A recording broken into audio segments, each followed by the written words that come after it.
Bé, en primer lloc, en nom de Federalistes d'Esquerres, us volem agrair molt l'assistència a aquesta xerrada, diguem-ho així, que inicia un cicle que hem titulat com Pensar Federal, o Pensar en Federal, com vulgueu. Perquè em sembla que ens cal molt. Normalment quan parlem de federalisme pensem en institucions, estructures, una cosa feixuga, dura, si no ets administrativista o constitucionalista, i que es fa molt dur per la gent. I en aquests moments em sembla que pensar en cultura, i comencem així, comencem la primera d'avui, és cultura federal. Perquè crec que, molt resumidament, segurament una cultura federal és una cultura de reconeixement de l'altre, una cultura de pacte, una cultura de diàleg, una cultura d'amistat. I el món està molt faltat d'aquests valors, diguem-ho així, o d'aquestes actituds, si també ho volem dir així. I en la nostra modesta mesura, doncs voldríem contribuir a construir cultura federal. Per això fem un cicle que arrenquem avui, justament amb el títol, diríem, és Cultura Federal, la d'avui, però seguirem i ho farem fins al juny. Tindrem 4 sessions. La segona serà sobre pacte, confiança i lleialtat, la tercera serà construir solidaritat i la quarta, responsabilitat cívica, formar federalistes. Ja veig que les federalistes, és a dir, que són federalistes, com abans havíem estat altres coses, aquí estem la gent de pedra picada. Caldria convocar a gent que ha de construir el futur del món, no sols del país. Dit això, la meva feina arriba fins aquí. Suposo que no hi haurà cap problema d'haver de separar els intervinents, perquè em sembla que estan en la mateixa onda, i crec que és bo que estiguin en la mateixa onda i que no hem de dir, hem de tenir idees diferents. No, cal picar pedra amb el federalisme. Doncs començarem amb ells, Miguel Ángel Cabellos, que és catedràtic de Dret Constitucional a la Universitat de Girona. M'ha dit que no digui res més, podria afegir algunes coses més, però m'ha dit, no me'n diguis això. Per tant, em quedo aquí seguint la voluntat de l'interessat. I el Francisco Caamaño, que és també catedràtic de Dret Constitucional a la Universitat de la Corunya. És també advocat i vull recordar aquí que va ser ministre de Justícia amb el govern del president Zapatero.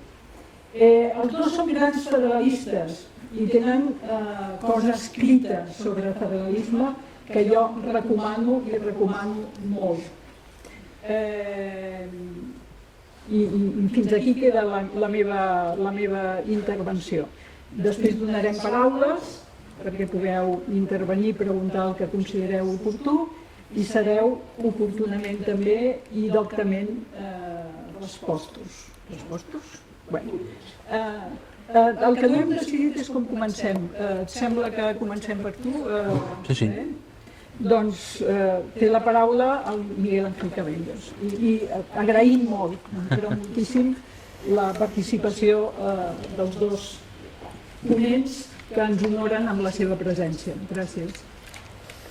Quisiera comenzar por agradecer a Federalistas de Esquerras y en particular a Miguel Ángel Tavares. Sí, ahora sí. Bueno, muy bien.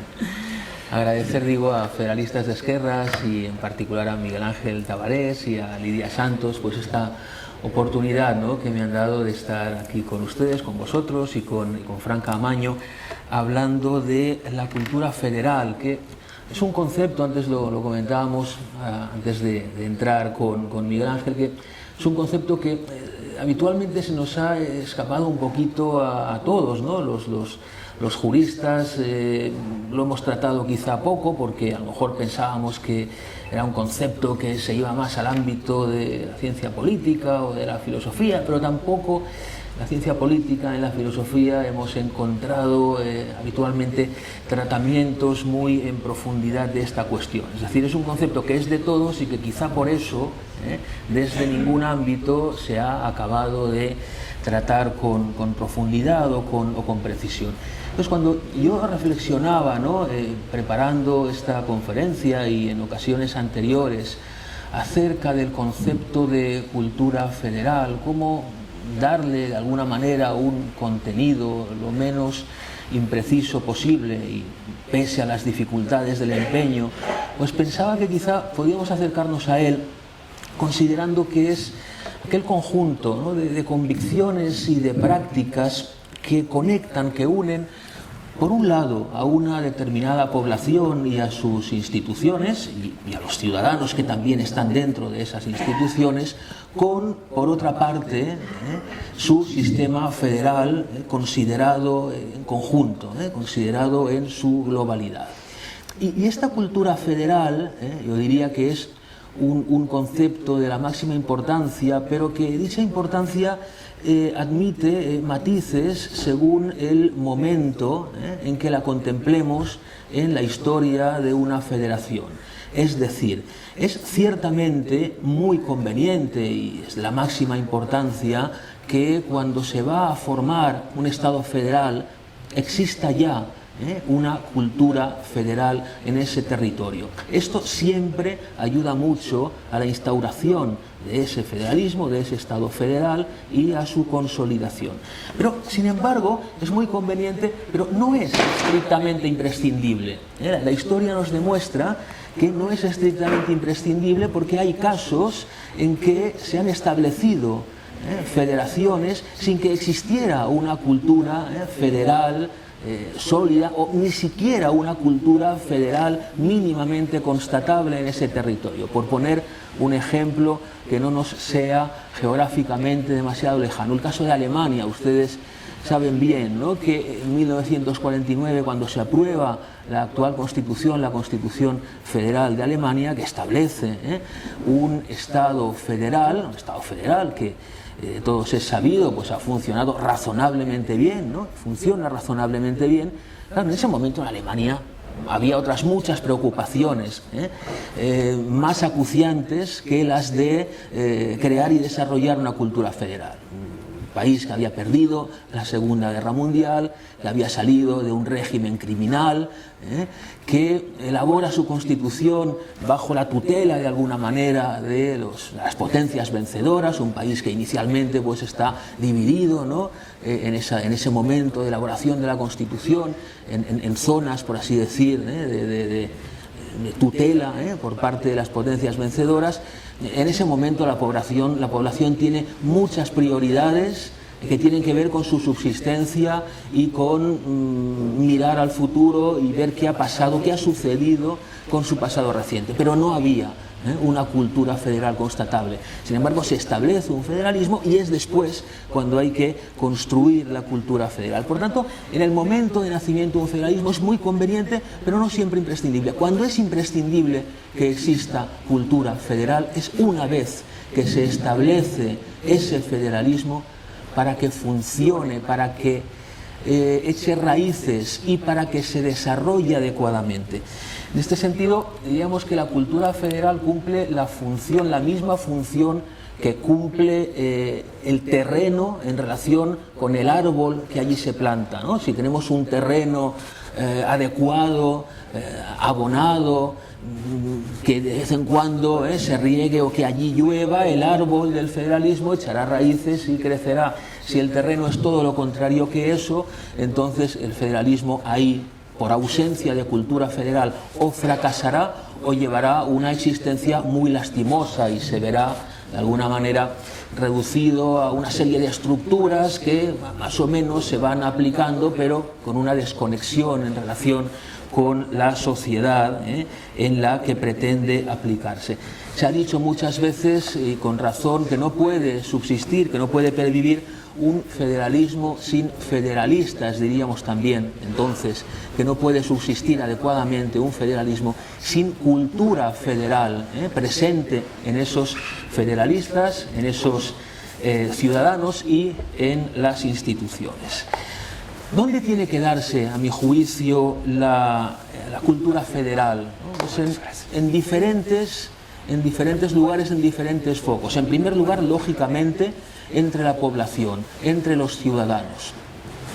En segundo lugar, en las instituciones y en las personas, en los ciudadanos que están en esas instituciones, porque lógicamente las instituciones no funcionan por sí solas, ¿no?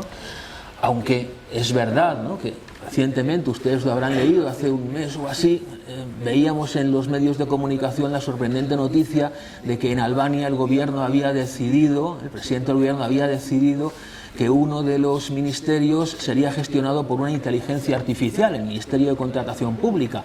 Decía, mira, así seguro que no hay riesgo de que el máximo responsable se corrompa, incurra en arbitrariedades. Claro, como si no se pudiera alimentar a una inteligencia artificial con datos sesgados, con prejuicios, etcétera. Pero bueno, salvando esta anécdota, que esperemos no se repita demasiado y no se generalice, lo cierto es que las instituciones funcionan porque hay personas, hay ciudadanos, representantes elegidos por la ciudadanía, cargos designados por quien tiene competencia para ello, que rigen las instituciones. Ahí también tiene que haber cultura federal. Y luego también esa cultura federal tiene que plasmarse, esto también es importante, en las normas, en la estructura normativa del Estado. Por tanto, tenemos estos tres focos en los que debe haber cultura federal, en cuantos más mejor. Y si en alguno de ellos falla la cultura federal, entonces ya ese federalismo va a fallar también, en una medida o en otra, ¿no? Si hay cultura federal en la ciudadanía, pero no hay cultura federal en las instituciones, ni tampoco se plasma en la estructura normativa, bueno, no todo está perdido, porque la ciudadanía, si existe esa cultura federal extendida, podrá, ¿no?, a través de las elecciones periódicas correspondientes, escoger a representantes que tengan también cultura federal. A partir de ahí, esas instituciones producirán cambios normativos. Bueno, ahí todavía hay esperanza. Si no hay cultura federal en los ciudadanos, aunque haya una cierta cultura federal en las instituciones y encontremos también en las normas reflejo de eso, claro, tenemos un federalismo desconectado de la voluntad o de las preferencias de los ciudadanos. Esto, para el transcurrir de un federalismo, tampoco es bueno, Y si resulta que encontramos elementos de cultura federal solo en las normas, pero las instituciones no la tienen y los ciudadanos tampoco, entonces tendremos un federalismo hueco, un federalismo que está, digamos, sobre el papel, pero que luego ni instituciones ni ciudadanos se cuidan de promoverlo y de traducirlo día a día en la práctica. Por tanto, la cultura federal tiene que estar en todos estos focos, en cuantos más mejor, y si fallan alguno tendremos unos u otros problemas. ¿Qué elementos tienen que darse, creo yo, en la población para que nazca y se enraíce y crezca, ¿no?, una cultura federal?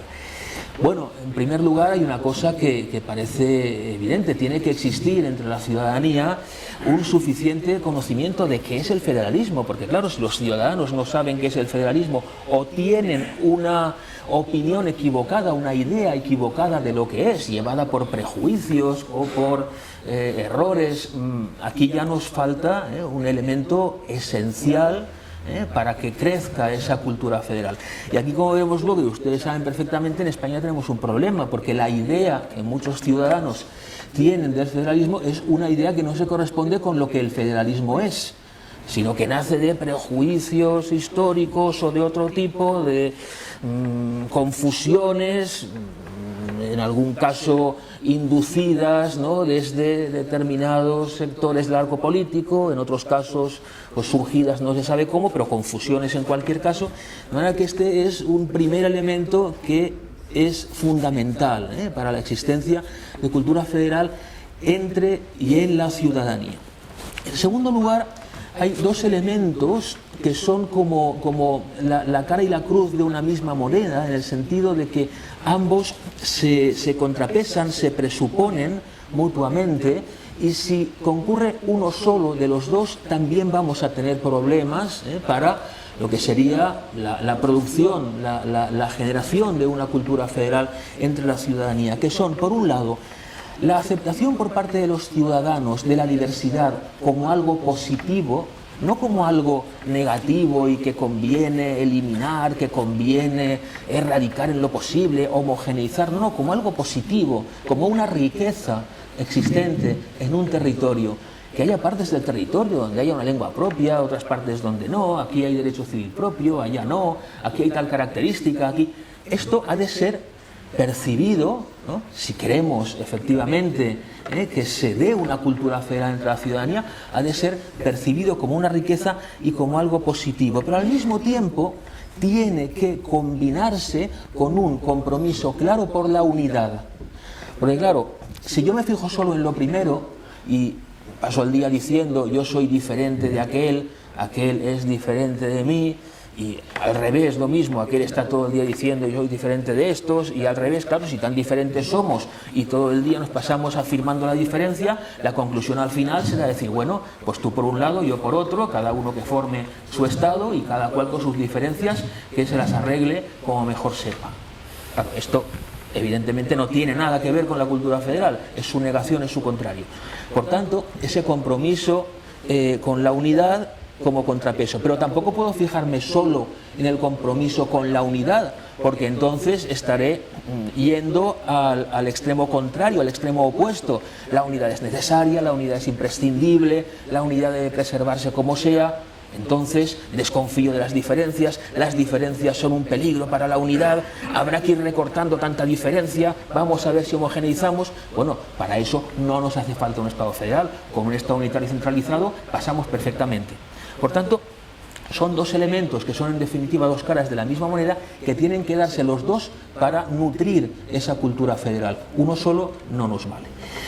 Como consecuencia de esto último, también yo creo que tiene que, de alguna manera, interiorizarse por parte de la ciudadanía, cuanto más mejor, que las necesidades del propio territorio y la reivindicación de las necesidades del propio territorio han de combinarse siempre, han de conectarse siempre con las necesidades de los otros, y que al plantear las reivindicaciones no puedo pensar solo en lo que yo y mi territorio necesitamos, sino que eso debo hacerlo compatible con lo que sé que los demás necesitan, porque maximizar las propias demandas lleva con frecuencia a tener que anular las de los demás, porque todas al mismo tiempo y al 100% es difícil que puedan salir adelante. De manera que hay que tener en cuenta este factor, que cuando hablemos de las instituciones nos va a conectar también con el elemento, por ustedes tan conocido, de la lealtad federal.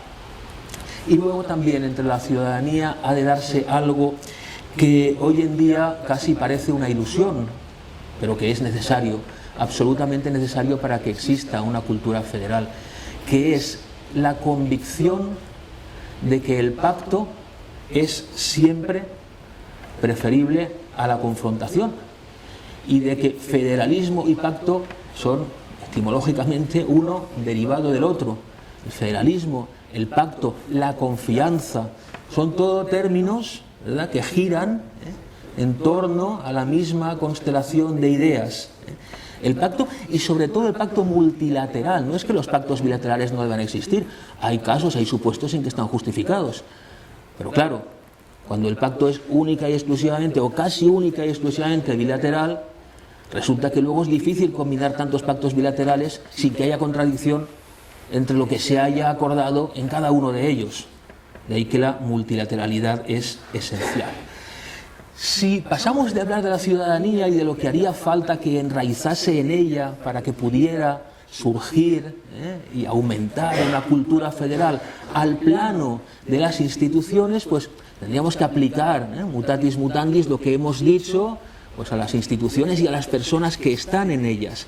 Y aquí, sobre todo, venimos al concepto de lealtad federal. Igual que les decimos a los ciudadanos que las reivindicaciones que formulen por sí y para su territorio han de hacerse pensando en las necesidades de los demás, también las instituciones, al actuar, deben tener en cuenta ¿Cuál es la posición de las otras para intentar buscar zonas de acuerdo, puntos de acuerdo? ¿Y cuál es la posición del conjunto, ¿no?, de la federación?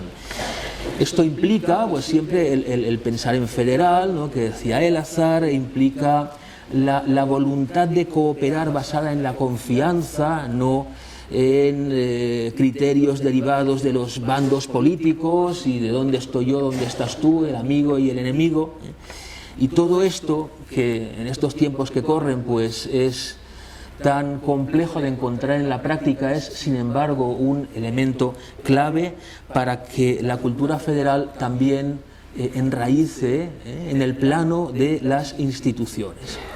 Y luego decíamos también, y claro, aquí pues los de derecho siempre nos acordamos, ¿no?, de este tercer ámbito, el ámbito normativo, ¿no? Las normas han de prever caminos para que esa cultura federal pueda desarrollarse adecuadamente. De alguna manera diríamos que las normas han de fijar los raíles por los que transiten los trenes que son los ciudadanos, las instituciones y su respectiva cultura federal, para que marquen una dirección adecuada, para que eviten choques de trenes, para que establezcan en cada momento qué se hace y cómo se hace. Y en el plano normativo, hombre, hay una cosa que es esencial y que nosotros todavía no tenemos, que es la aceptación expresa del federalismo, comenzando por la norma fundamental, por la norma constitucional.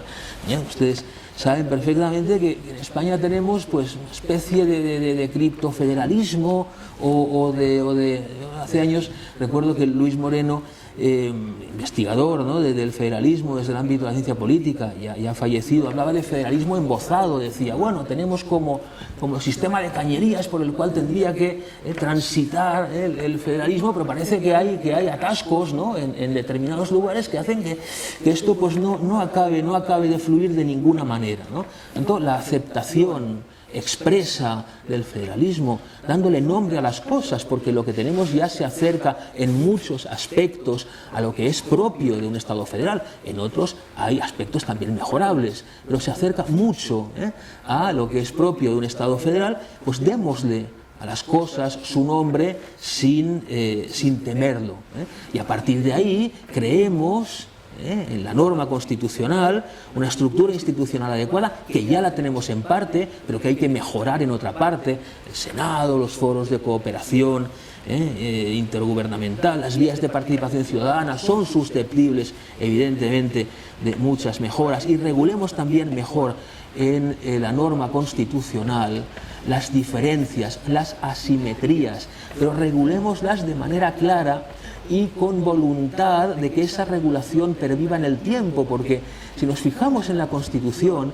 vemos que hace ya algún guiño a la asimetría de manera clara, como por ejemplo cuando en su artículo 2 nos habla del derecho a la autonomía de las nacionalidades y de las regiones.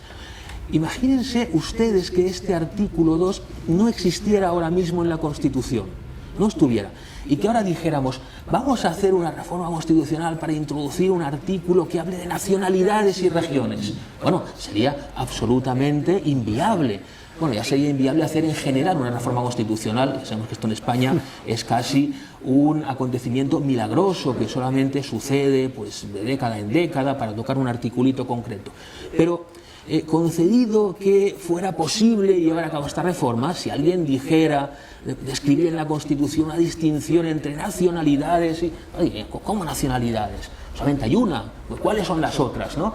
De manera que la Constitución daba ya caminos que fueron muy rápidamente tapiados por los diferentes acuerdos posteriores de homogeneización, por las diferentes, digamos, oleadas de estatutos, que cuando se intentó de alguna manera volver sobre los pasos e introducir de nuevo algún tipo de asimetría o diferenciación en algunos aspectos con los estatutos de autonomía aprobados a partir de 2006, pues ya sabemos que vino el Tribunal Constitucional y mandó parar, ¿no? Y dijo, pues oiga, no, esto pues no vamos bien por aquí. Entonces hay que gestionar bien y con voluntad de permanencia esas asimetrías.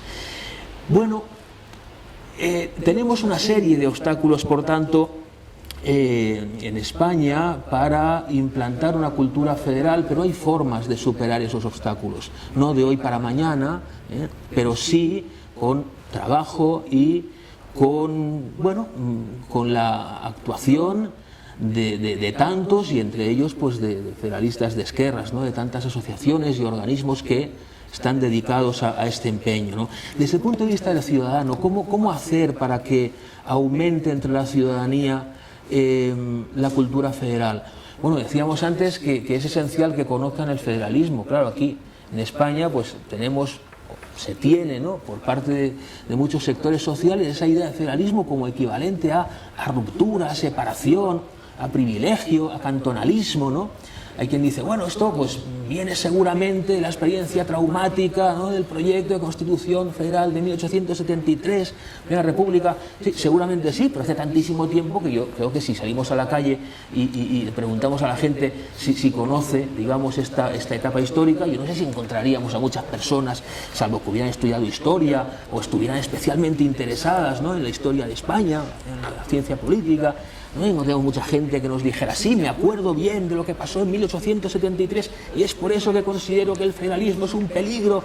No, esto no lo encontraríamos. Por tanto, algo más tiene que haber, una sucesión, digamos, de prejuicios que a lo largo del tiempo se han ido encadenando, que hacen que entre la ciudadanía el federalismo sea, no diré muy desconocido, diré conocido erróneamente. La gente sí que sabe que hay estados federales, lo que no sabe es qué significa eso, ¿no?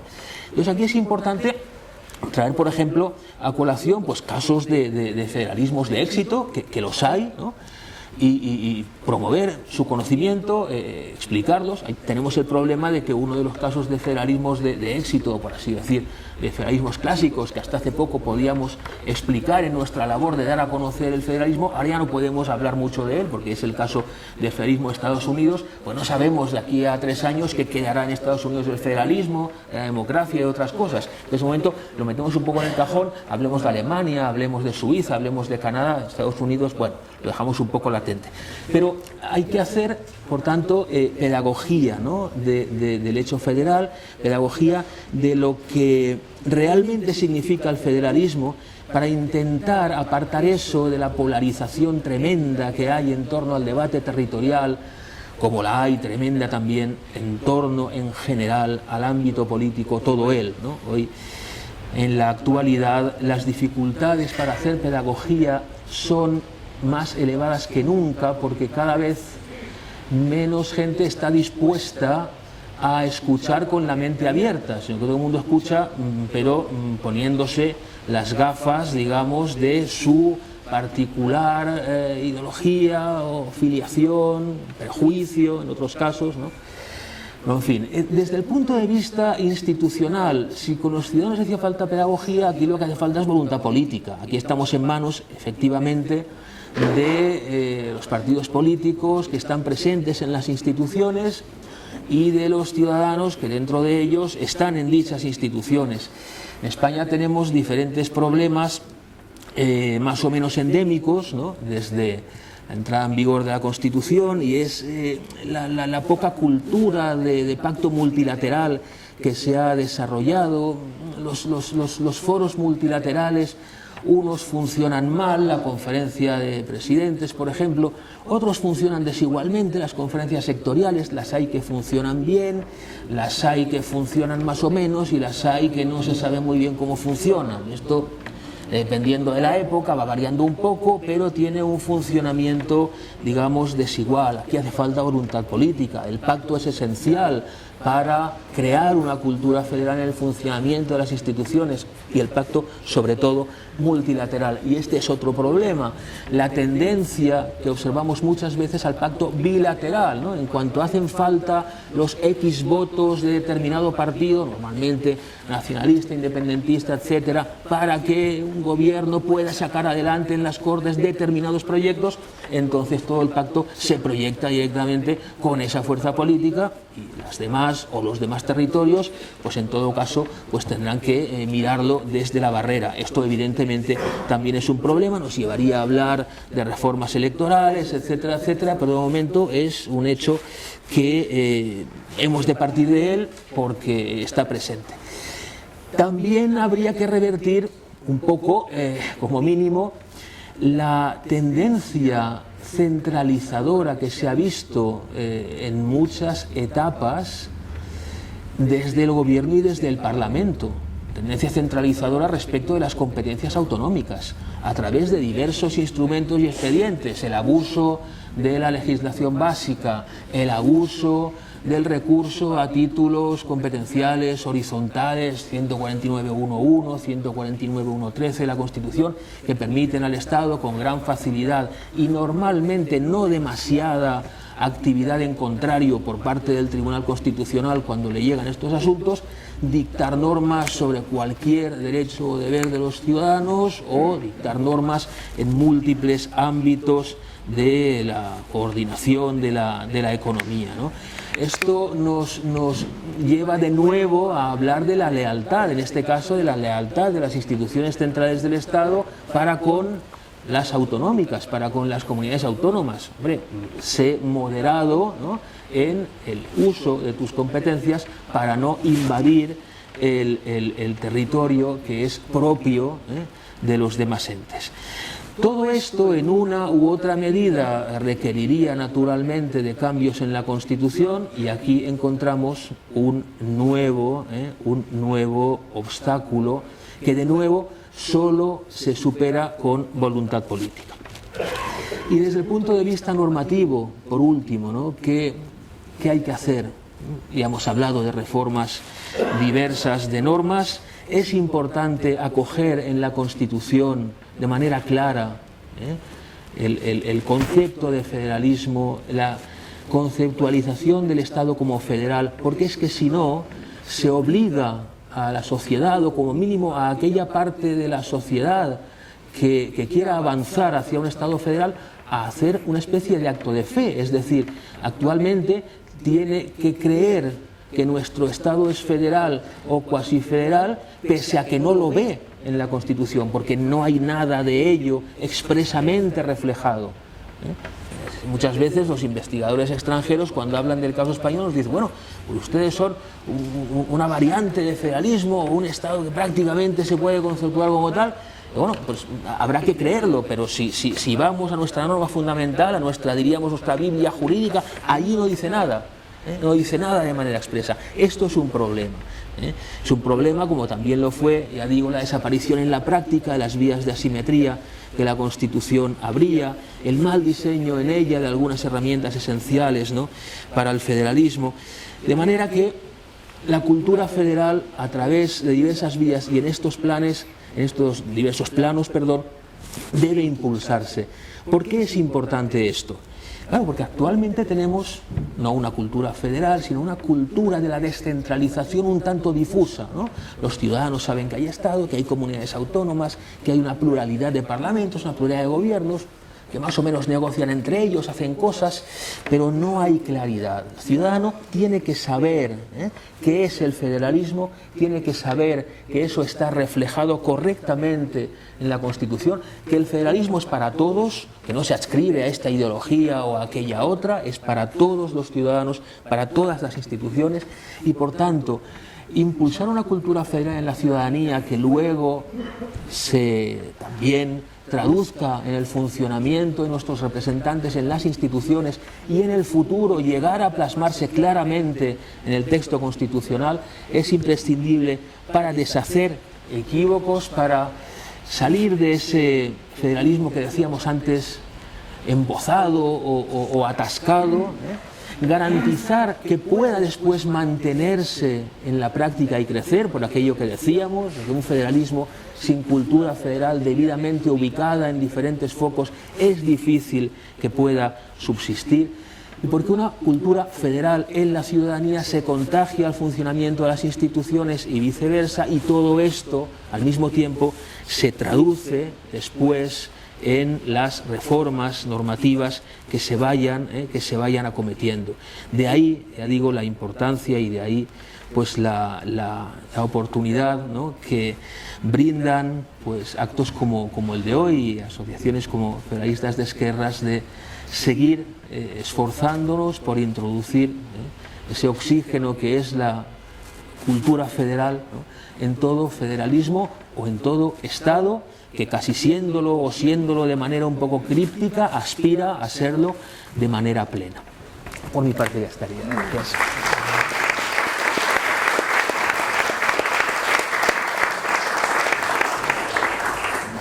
Muchas gracias. Damos la palabra pues al doctor. Buenas tardes, ¿se me oye? Supongo que sí, ¿no? Bueno, para mí es un placer estar aquí con todos ustedes. Muchas gracias, presidenta, muchas gracias a todos los miembros de la Asociación de Federalistas y además de Esquerra, que no siempre todos los federalistas son necesariamente de izquierdas, y también a mi querida Lidia por haberme también... Oh, perdón, eso, por haberme... ¿No se oye? No sé si... No funciona además.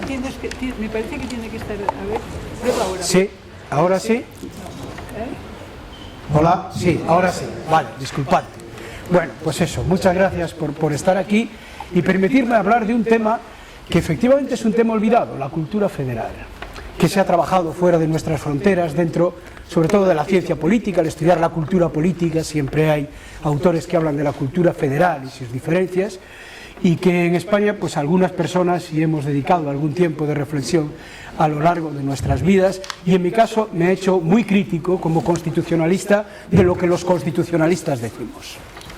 Por tanto, van a ver que yo no les voy a hablar de artículos de la Constitución, al menos no pretendo hacerlo, no les voy a hablar de estructuras, ni de mecanismos de coordinación, ni de senados, ni de segundas cámaras, ni de reformas de lo que tenemos que hacer, porque al final, si queremos cambiar, cambiamos a la gente o no cambiamos. Este es el gran reto de cualquier democracia. Y el federalismo es una forma republicana de democracia, y de democracia de calidad, radicalmente. Por tanto, es una sociedad democrática más radical que las democracias habituales en las que vivimos. Y eso exige una ciudadanía muy exigente. Y por tanto, una disposición cívica muy exigente. Y para poder cumplir esa exigencia cívica, la cultura federal es básica, es imprescindible. E intentaré muy brevemente explicar cuáles son, desde mi punto de vista, al menos los 5 elementos que, siendo muy distintos los sistemas federales que hay en el mundo, el de la India poco tiene que ver con el de Argentina poco con el de Estados Unidos, y el de Estados Unidos con el de Austria o el de Alemania, por poner casos, son federalismos distintos. Sin embargo, en todos estos países existen algunos elementos de conexión, no en sus federaciones, pero sí en su federalismo, que es lo primero que quiero que diferenciemos.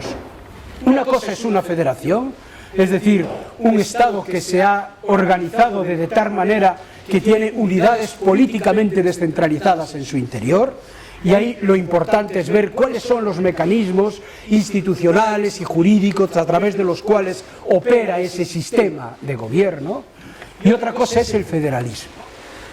El federalismo es una aptitud política, en primer lugar. No es una cuestión meramente cultural, es una estrategia política de organización del poder completamente distinta a la que hemos vivido todos nosotros, especialmente en los países de influencia, digamos, francófona durante mucho tiempo, y de este liberalismo continental del que España es heredero. Por tanto, Europa no es el mejor de los referentes culturales, la vieja Europa, para hablar de federalismo. ¿Por qué? Porque en la vieja Europa nuestra mentalidad es básicamente vertical. Venimos de una sociedad que se movía por el principio monárquico. Claro, el federalismo nace justamente donde no hay rey, al otro lado del Atlántico, en los Estados Unidos. Al contrario, se opone al rey, se opone a las estructuras jerárquicas del antiguo régimen. Claro, por eso allí aparece la democracia por primera vez y con ella el federalismo. No es casualidad, va junto, en el mismo paquete. No se puede ser demócrata en Estados Unidos y no ser federalista porque no se entiende la diferencia. Es una misma realidad. Esto es de lo que quisiera hablarles. Allí digamos que la organización política se ve desde la democracia y por tanto tiene un perfil horizontal. La idea de que cada ciudadano es igual al otro. Por eso la palabra soberanía no tiene ningún sentido en su pensamiento político. Ninguno. Estados Unidos solo es soberano cuando habla de su política exterior. Pero internamente nadie discute si California es soberana y el pueblo de California es soberano o si soberanos son todos los ciudadanos de la Unión de los Estados Unidos, porque es una pregunta que no tiene sentido, carece de lógica, y esto es importante que se entienda para ver cuáles son los resortes primeros de la cultura federal y por qué esto es así. Vale. Veremos, por tanto, intentaré resumir alguno de estos elementos. La primera característica que podemos poner encima de la mesa, y por supuesto el federalismo, como verán, culturalmente tiene muchos elementos. Algunos no nos gustan tampoco mucho a las personas de izquierdas, pero hay que saber que están ahí y que tenemos que convivir con ellos. ¿De acuerdo? Ese es el análisis muy sucinto que sobre 5 puntos, 5 elementos de la cultura federal intentaré hoy explicarles. Por tanto, el federalismo es un ideal. No es un conjunto de herramientas técnicas, es un ideal, es una posición política, vital. No es de izquierdas ni de derechas, pero es una posición en cómo organizar la convivencia en una determinada comunidad y con otras comunidades. La primera, o una de las primeras características que tiene, es que para conseguir la unidad en la diversidad, que es su gran propósito, el propósito del federalismo no es dividir, es todo lo contrario, es crear sinergias, es unir, ¿no? En el escudo de los Estados Unidos está bien claro, ¿no? Está allí escrito, ¿no? Es decir, la unión, bueno, la unión en lo plural, o la pluralidad en la unidad, ¿no? Lo dice en latín, pero es eso, pluribus unum, unium pluribus, la unidad en la pluralidad. Por tanto, ser federalista para nosotros, los europeos tradicionales, en nuestra educación, en nuestra formación política, en nuestra socialización, es algo difícil de comprender. ¿Cómo se puede ser uno y cómo se puede ser plural? Esto es lo difícil de explicar. ¿Cómo desde la diversidad puedo generar unidad? Por eso no hay federalismo que se pueda sostener. Otra cosa es una federación o cosas parecidas a las federaciones, pero no federalismo propiamente entendido, sino parte de una serie de presupuestos, insisto, fundamentales. El primero, el pacto. La cultura de pacto es la clave de todo el pensamiento federal. Y el pacto supone que no hay un soberano, que no hay uno que manda y da órdenes a los demás, porque soberano es el que tiene un poder sobre el que no hay ninguno. No hay soberano. O la soberanía está dividida, hay muchos soberanos. Pero entonces si hay muchos soberanos es la negación de la idea misma de soberano. Soberano es el poder que excluye a los demás. Por tanto, si hay una cultura que no parte de la idea de que Dios le dio el poder al rey y el rey gobierna en nombre de él, y después lo que hemos hecho con la Revolución Francesa es decir, no, la soberanía ya no es del rey, ahora se la pasamos al Parlamento, y ahí se quedó el Reino Unido, y después hemos seguido avanzando y hemos dicho, no, del Parlamento no, es del pueblo. Al final siempre hay alguien, aunque lo identifiquemos democráticamente con el pueblo, hay alguien que manda y hay otros que no mandan. ¿Qué pueblo es? ¿El pueblo español, el pueblo catalán, el pueblo gallego? ¿De qué pueblo estamos hablando cuando hablamos de pueblo soberano? Claro, la cultura del pacto no puede, no está en esa lógica. Está en la lógica de, vamos a sentarnos, tenemos intereses comunes, vamos a hablarlos y vamos a ver qué podemos acordar para vivir todos un poco mejor. Para ser más fuertes en la política internacional, para poder defendernos conjuntamente en caso de amenaza, para poder potenciar nuestras economías, pues a lo mejor teniendo una moneda única, ¿verdad? ¿Le suena a la Unión Europea esto, no? ¿En qué podemos unirnos? ¿En qué podemos pactar? Para crear un modelo que, respetando la diferencia, nos vaya bien a todos. Y tengamos, por tanto, un elemento de unidad, una unidad en la diferencia, o seguir siendo distintos dentro de un mismo Estado, que es al final de lo que se trata. Este es lo difícil del pensamiento federal. El pacto supone dos cosas. Primero, la predisposición al diálogo, al entendimiento. Por tanto, el federalismo tiene un estilo político del mutualismo, de la atención a los demás, de escuchar y de saber que siempre hay que ceder en algunas cosas, que no se puede tener todo sobre todo. Los dogmas no son buenos para los modelos federales. Los grandes dogmas de lo que sea no son buenos, porque hay que administrar la realidad, de articular nuestras vidas hablando con otros que a lo mejor no piensan o tienen identidades muy distintas a las que podemos tener nosotros. Y este es, sobre todo desde el punto de vista territorial, la primera de las piezas, el diálogo. Lo más contrario que puede haber al federalismo son los sistemas políticamente polarizados. Y con esto creo que estoy diciendo todo, que es lo que nos está pasando hoy, ¿no? Sistemas políticamente polarizados. Pero los sistemas políticamente polarizados suponen también un deterioro de la democracia misma. Lo digo para que vayan uniendo la idea de democracia en sentido fuerte con federalismo. Lo que está pasando en Estados Unidos con la democracia no es solo un problema para la democracia, para el sistema democrático, con el actual sistema presidencial, lo es también para el federalismo, ¿no? Vemos a los cuerpos nacionales, a la Guardia Nacional, entrando en los estados sin permiso de los gobernadores, ¿no? Algo que solo se puede dar en situaciones críticas de inestabilidad para la seguridad nacional. Pero bueno, hay un presidente que estima que hay un riesgo para la seguridad nacional en los Estados Unidos y permite que la Guardia Nacional pues se pasee por determinados estados, determinadas ciudades que justamente están gobernadas por los demócratas. Oh, casualidad en esta vida, ¿no? Pero estas cosas ocurren. Claro, el peligro no es por tanto solo pensar, ¿está en peligro la democracia? No, está en peligro el federalismo, porque la cultura del federalismo y de la democracia van de la mano. Es el federalismo una forma culturalmente exigente de democracia. Esta es la clave en gran parte de la cuestión. Por tanto, el federalismo, esta idea de pacto, le lleva a un estilo político determinado, le lleva a una idea de pacto que es muy importante tenerlo presente. El pacto federal no es cualquier pacto, ¿vale? Originariamente la palabra foedus era el acuerdo, el tratado que celebraba Roma con los pueblos que tenía próximos, todavía no conquistados, con algunos pueblos con los que llegaba a acuerdos para integrarlos de alguna manera en el imperio respetando sus particularidades. Y esos acuerdos, cuando se firmaban, los foedus, eran unos acuerdos que llevaban una condición siempre, que eran irreversibles. Ojo, una vez que lo firmemos ante nuestros respectivos dioses, llegan a decir ese tipo de acuerdos, esto ya no se puede volver atrás. Y de hecho no tenían ninguna garantía en caso de que se incumpliese, porque entendían que ya los dioses se encargarían de ejercer la venganza sobre el que lo incumpliera, ¿vale? Esta era la idea. Pero foedus también es la raíz de fides, de confianza. Por tanto, es un pacto de confianza. Y la confianza, esto es importante, es una relación que no se regula jurídicamente.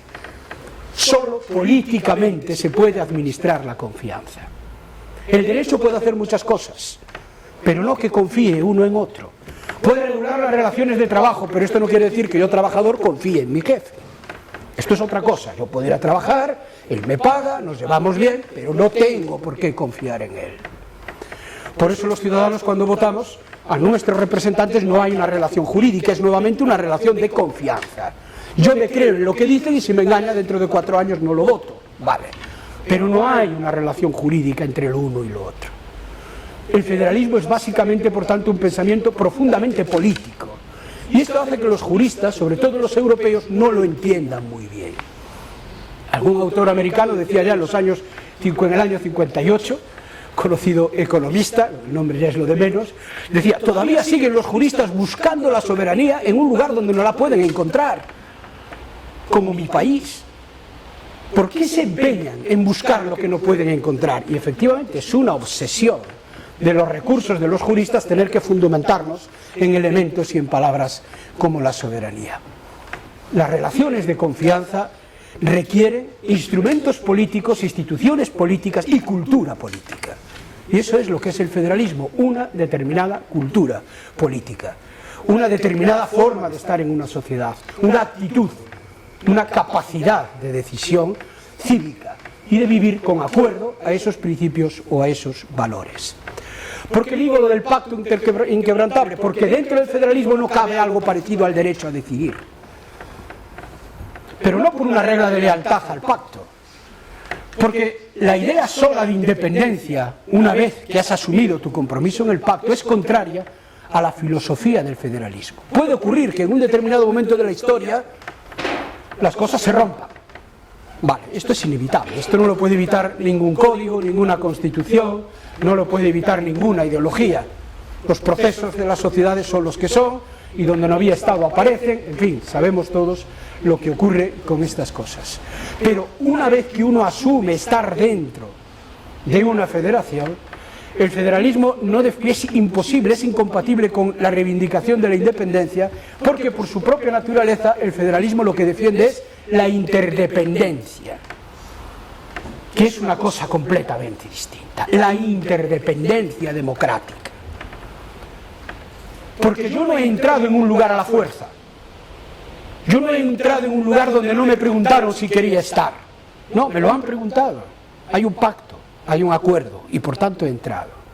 Este elemento mitológico muchas veces del federalismo, porque si nos ponemos exquisitos, en efecto, el pacto federal en Alemania fueron el ejército norteamericano que se empeñó que la constitución de una parte de Alemania, la que conocíamos como la Alemania, ¿no?, federal, y no la del este, tenía que ser necesariamente federal, y de ahí viene, se acaba de decir, esa imposición de un sistema federal en la República Federal Alemana. Pero si pensamos en el lugar donde nació el federalismo, hombre, los constituyentes norteamericanos eran unos herederos de la vieja Europa que representaban en aquel momento a muy poquitos estados de la costa atlántica, porque el resto estaba por conquistar. Far West, los únicos americanos de verdad no le preguntaron, que eran las comunidades indias, a esos los liquidaron.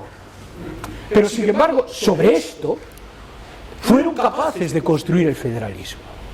Es un mito fundacional, una forma de articular, como son mitos ideológicos y fundacionales algunos principios los que tienen los socialistas, algunos principios que tienen los liberales, algunas posiciones, ¿no?, anhelos vitales que se quieren alcanzar. Esta es la idea principal. El pacto federal supone, como les decía, alguna cosa también. Para que funcione, si no, no habrá una federación, habrá un mosaico, habrá un pastiche, incluso habrá un Frankenstein, pero no un Estado federal, no una federación. Es necesario que haya una identidad federal. Y este es de las palabras y de los conceptos más difíciles de diferenciar y que tenemos los federalistas cuando intentamos explicar nuestra posición a otras personas, que están formadas directa o indirectamente, a veces en el inconsciente, desde la idea o desde la lógica de los nacionalismos. No, yo no soy nacionalista, pero al final, como decía Bilde, todos somos nacionalistas, ¿no? Todos. Esto es como lo del machismo, ¿no? Nadie somos... No, yo no soy nada machista, y por la mañana, pues yo le digo a mi mujer, Mercedes, ¿dónde has puesto mi camisa que tengo? Claro, no, mira, ¿dónde la has puesto tú? ¿Por qué me estás preguntando eso, no? Nos salen estas cosas de una cultura que, bueno, en la que fuimos educados, y es muy difícil de combatir. Pues este concepto a los federalistas nos pasa igual, es muy difícil de explicar, porque sin identidad federal no hay federación, hay un mosaico de cosas. Para que una federación funcione, tiene que haber adhesión a algo más que a tu identidad personal. El proceso federal tiene que ser capaz de generar otra identidad adicional a la que ya tienes. Una identidad que no la sustituye, no sustituye a la tuya, que no se superpone a la tuya, que se adiciona a la tuya. Y esto, y aquí se nota la interferencia del pensamiento nacionalista muy claro, lo vivimos todos los días. A nivel local, por supuesto, el federalismo es municipalista de origen, como es europeísta también en estos momentos, porque es estructura abierta, no se cierra, sino que al contrario busca soluciones, apoyos, beneficios, y por tanto, como dialoga con los demás, como acuerda con los demás, está dispuesto a estar abierto permanentemente y no ser una frontera cerrada, ¿no?, que es más típico del pensamiento nacionalista, típico del concepto tradicional de nación un territorio, un Estado, ¿no? Esta es la idea monista, por supuesto jerárquica, que tenemos tradicionalmente del poder. Pues bien, cuando nosotros pensamos en los municipios, podemos criticar y decir, hombre, el municipio de al lado ha bajado los impuestos. Y alguien dirá, pues vete a vivir allí. Pero uno dice, eso es deslealtad con España, ¿no? Eso es deslealtad con los municipios. No, es lo normal, asumimos como normal que los gobiernos locales puedan establecer diferencias. ¿Por qué? Porque nunca identificamos un gobierno local con el nacionalismo. No sé si me estoy explicando con claridad. Nuestro problema viene desde el momento en que los territorios, los debates, Galicia, Cataluña, lo identificamos con la lucha por el nacionalismo. Y entonces aquí todo es agravios comparativos. No estamos dispuestos. ¿Cómo es posible que estén dando ordenadores gratis a los niños en las escuelas de Extremadura y yo en Galicia no tenga ni para comprar pizarras? Oye, ¿te preguntas qué está haciendo tu consejero y tu gobierno en el ámbito de la educación con los recursos que tiene? Porque a lo mejor allí lo están haciendo bien y tú lo que estás dando es pagando viajes y excursiones a los niños en lugar de comprarles ordenadores. ¿Te has hecho esa pregunta? Ah, no, yo ya solo comparo. Pero insisto, eso solamente lo hacemos al nivel, por así decir ahora en España, de comunidades autónomas, ¿no? Básicamente eso es nuestra gran... ¿Por qué? Porque ahí permea el discurso tradicional de los nacionalismos, pero no en otros lugares que desde siempre hemos asumido la diferencia como algo normal. Oye, qué bien lo está haciendo este alcalde, que está haciendo jardines, que tiene la ciudad muy limpia y tal. Inmediatamente el alcalde de tu ciudad dirá, yo voy también a gastarme el dinero en limpiar, en poner jardines, porque a aquel lo votan y a lo mejor a mí no. No hace falta que nadie dé una orden desde arriba. No hace falta una orden ministerial que diga, a partir de ahora los jardines tienen que estar limpios. No. Sencillamente mirar la sana competencia, mirar dónde funciona bien y dónde va bien y dónde no va bien, te ayuda a reequilibrar tus posiciones. Esta es la idea de la gobernanza federal también, ¿vale? No la idea de la administración jerarquizada que normalmente tenemos asimilada y colocada en nuestra forma tradicional de ver las cosas. Esta identidad nacional tiene que ser lo suficientemente fuerte para cohesionar en algunos puntos a los que son distintos.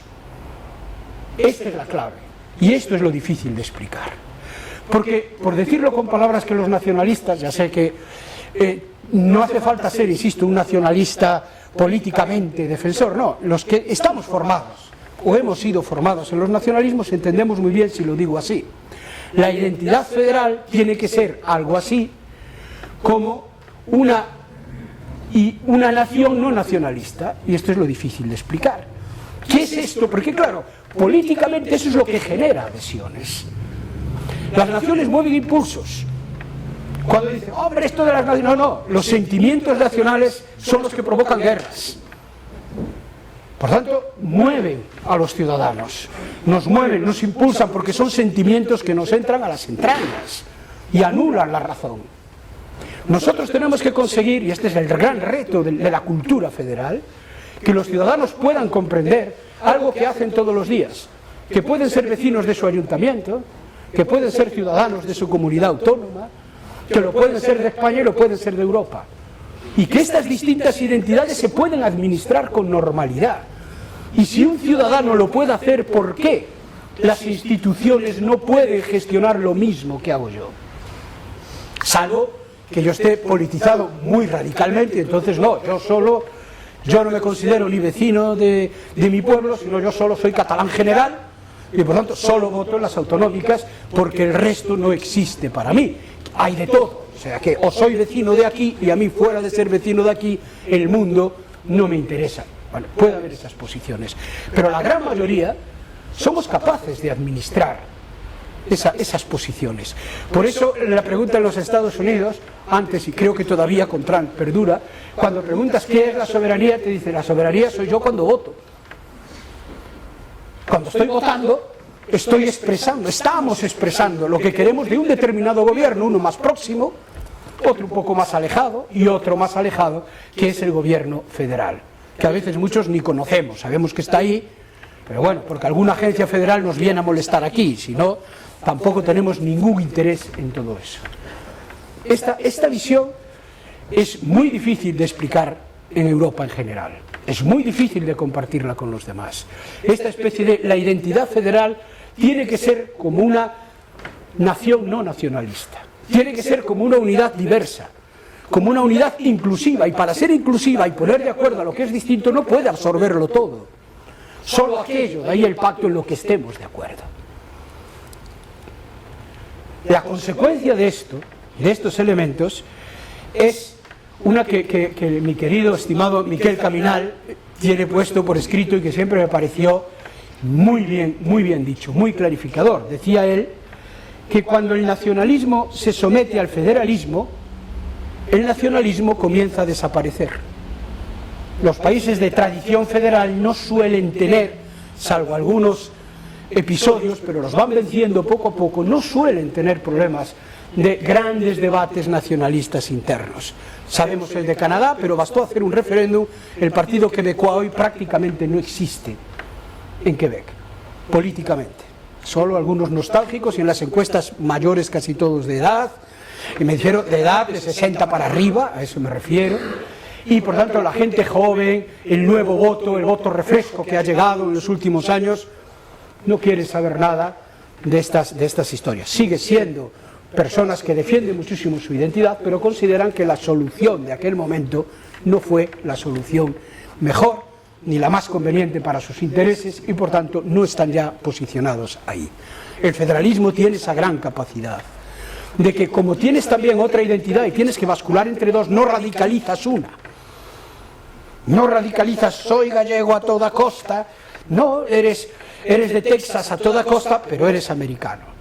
Hay un libro de Bruce Ackerman que lo explica muy bien, es un constitucionalista norteamericano, ya también va cumpliendo sus años, que dice, cuando se redactó la Constitución de los Estados Unidos, si se le preguntase a alguien, ¿usted de dónde es?, pues le diría, yo soy de Virginia, yo soy de Massachusetts, yo soy, bueno, de las partes que podían representar en aquel momento. Pero si hoy le preguntas a alguien en los Estados Unidos de dónde es, te dice, yo de los Estados Unidos. Esto es, el proceso de integración que se fue haciendo fue generando un sentido muy fuerte de identidad federal. Hasta tal punto lo ha hecho, debido a su propia historia, una guerra civil, que no es poco, ¿no? Pero después la Segunda Guerra Mundial, los esfuerzos de la guerra de Vietnam, en fin, que ha ido creando una proyección de identidad federal que ha ido minando, por así decir, algunas pretensiones nacionalistas e independentistas, aún existen algunas, que se daban en el interior. Y esto es algo muy típico, esto ha pasado en Argentina, ha pasado en Brasil, que son estados federados, a veces nos olvidamos, está pasando en la India, es decir, este efecto en la persona, de tener que decir, bueno, yo soy esto, mi identidad es esta, pero vivo aquí. Oye, y hay cosas que me gustan, que gracias que estoy aquí estoy mejor, es lo que hace que no te radicalices ni hacia un lado ni hacia el otro. Por eso el federalismo intelectualmente es siempre un equilibrio inestable, porque no es fácil mantenerse ahí. Y eso genera, como os decía, este pluralismo de la identidad, genera una idea primera, para mí es muy importante, ¿no?, que ya la he dicho, pero quiero insistir en ella. El federalismo es completamente incompatible en su pensamiento con la soberanía. La idea de soberanía no cabe. El Azar, que antes es un gran estudioso del federalismo, que antes se citaba, escribe literalmente lo siguiente: el principio federal es un ataque radical a la idea de soberanía. Y efectivamente, es lo vertical contra lo horizontal. El gobierno en los estados monistas, en la tradición, en los estados que requieren soberanía, es siempre un gobierno de arriba abajo. Aunque esté legitimado por el pueblo, después, a la hora de generar esa democracia, las decisiones suelen ir de arriba hacia abajo. Sin embargo, realmente en un estado federal el arriba es muy limitado, porque es un gobierno multinivel. Cada uno toma sus decisiones en su lugar y por tanto todos son las mismas piezas de un engranaje. El Estado no es la administración general, ¿no? El Estados Unidos no es, o Alemania no es el boom, la federación, no. Alemania como Estado es la federación, más los Länder, más los municipios, más los Kaisers, que son como aquí, digamos, las diputaciones. Todos estos niveles e instancias de gobierno forman el Estado alemán. Cada uno se pronuncia en su ámbito de decisión y de competencia. Todos ellos han sido elegidos democráticamente por los ciudadanos. Y esto supone una serie de equilibrios y contrapesos que van mucho más allá del tradicional división del poder en ejecutivo, judicial, ¿no?, y legislativo. No, tenemos un poder ejecutivo, pero resulta que hay 18 gobiernos. Tenemos un poder legislativo, pero no hay uno. ¿No? En el caso español, no, tenemos 18 legislativos. Cuidado. Lo único que no tenemos, desde este punto de vista del Estado autonómico, es, pues yo creo que para desgracia de todos, es que solo tenemos un poder judicial para todo el territorio, ¿vale? Y esto se está notando. Claro, se nota, y mucho. Y mucho. Y se nota en la calidad política y en la calidad democrática también, no solo en la estructura territorial del Estado. Vale, porque un juez en Alemania o un magistrado del Tribunal Constitucional Federal en Alemania lo es del derecho que hace la federación. Pero es que en Alemania cada territorio tiene su propio Tribunal Constitucional para decidir la constitucionalidad de sus normas respecto, aquí diríamos, el estatuto. Pero resulta que el Tribunal Constitucional español lo es de todo. Bueno, y esto no es solo, insisto, un problema de estructura territorial, es un problema de acumulación real de poder y por tanto de pérdida de calidad democrática de los sistemas. Insisto, no nos dejemos llevar porque el federalismo es algo que solo afecta a la ordenación de las comunidades autónomas, no, a todo, y a los municipios, y también cómo queremos estar en Europa, que no formamos, no hay una federación europea, pero bueno, hemos avanzado mucho, somos una estructura con algunas decisiones, ¿no?, que ya no tomamos nosotros, y sin embargo en nuestras batallas muy españolas, muy ibéricas, pues nos fastidia muchísimo si se hace un aeropuerto en tal con el dinero de todos los españoles, voy a poner en Santiago de Compostela, es que no hay derecho a que le haga de ese aeropuerto en Santiago, pero no nos importa, sin embargo, cederle mucho más dinero, muchas más competencias a Bruselas que lo que supone hacer el aeropuerto en Santiago de Compostela. ¿Por qué? Porque si va para Bruselas nos parece que eso está muy bien. Bueno, habrá cosas que estarán muy bien y habrá cosas, ¿no?, en las que los ciudadanos tendremos algo que decir también, pero lo asumimos siempre como algo muy positivo, sean partidos de derecha, sean partidos de izquierdas, en general, sean de nacionalistas de un color o de otro, ¿no? Parece que es algo muy tal. Sin embargo, los celos internos del debate nacional, nacionalista me refiero, nos contaminan, ¿no? Casi todo lo que hacemos bien nos lo van contaminando un poco. De ahí la necesidad de que haya un poquito, al menos un intento de cultura federal a la hora de pensar y de ver las cosas. Por supuesto, el federalismo requiere una participación mucho más intensa de la ciudadanía en la toma de decisiones. No solo porque tiene un sistema de multigobierno, ¿no?, de distintos niveles de gobierno que se reparten el poder, sino porque no tiene miedo a la democracia. ¿No? Nos puede sorprender todo esto, pero si se fijan, cuando hay elecciones en Estados Unidos con esas papeletas del siglo XVIII, porque son del XVIII, esta cosa grande y tal, pero no votan solo al gobernador del estado, o a ver quién va a ser el congresista que nos represente, votan también un conjunto de referéndums sobre cómo queremos hacer cosas, ¿no? Pues vamos a autorizar esto, ven bien que aquí pongamos una ley LGTBI, aunque no la haya en otro lado, en el estado de tal, el matrimonio, ¿qué ve usted sobre? Y los ciudadanos se acercan y lo dicen. Por tanto, es una mayor acceso, una mayor exigencia democrática. Y esto es otro elemento. Ya no digo en el sistema judicial, allí los jueces, como saben, los eligen los ciudadanos. ¿Se imaginan en España? En elecciones, la gran mayoría de los jueces son elegidos. Claro, el gran problema que tienen allí con la elección de jueces es la pasta que se gastan en las campañas. ¿De dónde sale? Porque después tienen que juzgar. Pero es otra cosa, es otro mundo, no tienen el problema que tenemos aquí. Por tanto, estas cosas que a veces no las vemos con los mismos ojos debido a nuestra posición y a lo que nos dicen constantemente, ¿no? La traca de la soberanía, la división de poderes, el no sé qué. No somos capaces de despejar de nuestra cabeza todo eso para centrarnos realmente en esos elementos. Pero si es una democracia exigente, tiene otra pieza que es más importante y que en el caso de nuestro país es prácticamente inexistente, que es la rendición de cuentas, lo que en el mundo anglosajón se conoce como accountability, ¿no? Es decir, muy bien, usted tiene capacidad de gobierno, pero va a responder de lo que está haciendo. Y responde directamente ante los ciudadanos, y responde, y por tanto tiene unos niveles de exigencia de transparencia si usted hace mal esto, usted tiene que dimitir y se tiene que marchar para casa. Si usted hace mal esto, no puede seguir al frente de este lugar. Y eso está muy en la cultura federal y muy en la cultura por extensión de los países anglosajones, Australia, Canadá, etcétera, etcétera. El Reino Unido no es un país federal, pero también tiene esa idea profunda de republicanismo democrático, aunque sea una monarquía, pero es profundamente republicano la idea democrática que tienen, ¿no?, las personas de UK, del Reino Unido. Bien, esto también es importante, porque en España, ¿qué nos ocurre?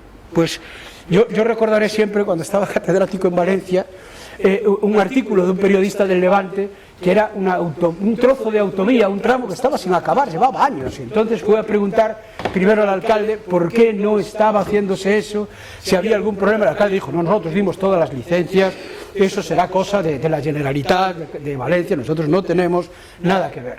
El periodista se fue al responsable entonces eran obras públicas y tal, de la Generalitat, y dijo, nosotros nada, esto es un problema del gobierno de España, que no da los permisos y tal, nosotros hemos facilitado todo. Se fue al ministerio correspondiente del gobierno de España y dijo, no, esto es un problema de los fondos europeos, que no llegan los fondos FEDER, están atascados, nosotros estamos... Al final, claro, como decía el periodista, acababa concluyendo, esto se está cayendo a cachos y nadie está haciendo nada.